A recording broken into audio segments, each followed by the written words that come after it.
लाडली ड्रामे की आज की किस्त में आपने देखा कि घर में होने वाले इतने फसाद के पीछे जब हुस्ना बी का नाम आता है तो नाज़ो इन्हें घर से भगा देती है कि आप बाहर चले जाएं, मैं खुद ही सब संभाल लूँगी।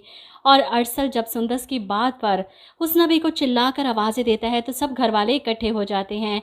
इसहाक साहब खुद इस मसले की जड़ तक जाना चाहते हैं, लेकिन हुस्ना भी मंजर से गायब हैं। ये सुनकर सबको शदीद गुस्सा आता है कि यहाँ आग लगाकर वो खुद भाग गई। उमर फजूल की कोशिश करता है अरसल से बदतमीज़ी करने की कि तुम अपनी बीवी के नीचे लगे हो, उसकी बातें सुनकर घर में फसाद कर रहे हो। इससे पहले कि दोनों भाई एक दूसरे से गुत्थम गुत्था हो जाते, इसहाक साहब इन्हें रोकते हैं और काम पर भिजवा देते हैं। नाज़ो जानबूझकर बाहर नहीं आई कि कहीं तोपों का रुख इसकी तरफ ना हो जाए, कहीं इससे कोई सवाल ना पूछ लिया जाए। अंदर बैठकर सारा तमाशा सुनती देखती रही।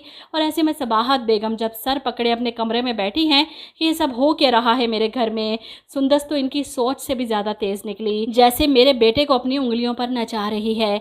ऐसे में नाज़ो मज़ीद आग भड़काने के लिए कमरे में आती है कि मैं सब सुन रही थी, लेकिन मैं जानबूझकर बाहर नहीं आई। अरसल भाई के तेवर इतने ख़तरनाक थे, इन्होंने आपका और बड़े भैया का लिहाज नहीं किया तो मेरा खाक करते।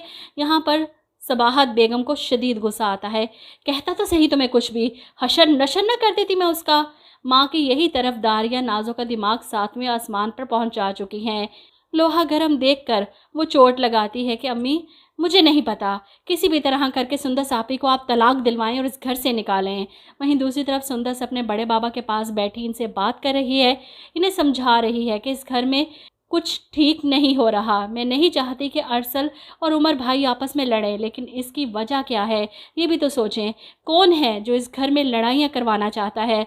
वो डायरेक्ट नाज़ो का नाम नहीं लेती, लेकिन बड़े बाबा को इस शक में ज़रूर डालना चाहती है ताकि वो इस बात को दिमाग खोलकर कान खोलकर सुने और समझें कि इनकी बेटी क्या करती फिर रही है। और ऐसे में नाज़ो माँ के कमरे से निकलती है तो सुंदस को अपने अब्बा जी के साथ बैठे देख इसका गुस्से से बुरा हाल हो जाता है।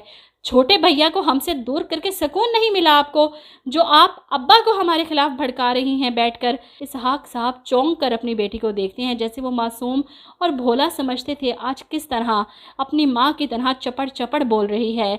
भाभी से बोलने की तमीज़ तो क्या, अपने बाप के सामने होने का भी लिहाज नहीं रहा इसे।